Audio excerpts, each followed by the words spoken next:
Chairman Tehreek Insaf Imran Khan نے کہا ہے کہ حکمران الیکشن کے لیے پیسے نہ ہونے کا بہانہ بنا رہے ہیں۔ 90 روز میں الیکشن نہ کرانا آئین کی خلاف ورزی ہے۔ کہا پاکستان کو دوسروں کی فارن پالیسی کے مفاد کے لیے قربان کیا۔ ڈالرز کے حصول اور امریکہ کو خوش کرنے کے لیے اپنے 80,000 لوگ مروائے گئے۔ پاکستان میں مہنگائی غلط فارن پالیسیوں کا نتیجہ ہے۔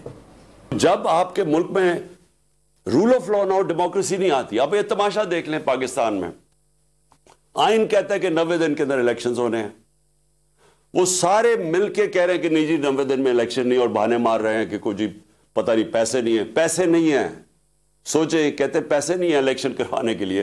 یہ تو ڈائریکٹ یہ بھی آئین کی کانٹروینشن ہے۔ دوسری چیز اتنی بڑی ہے ساورنٹی۔ ہم نے اپنے ملک کو قربان کیا اور لوگوں کی فارن پالیسی کے انٹرسٹ کے لیے۔ ہم نے وار آن ٹیرر میں حصہ لے لیا اور اپنے 80,000 لوگ مروا دیے تھوڑے سے ڈالرز کے لیے، اور صرف امریکہ کو خوش کرنے کے لیے۔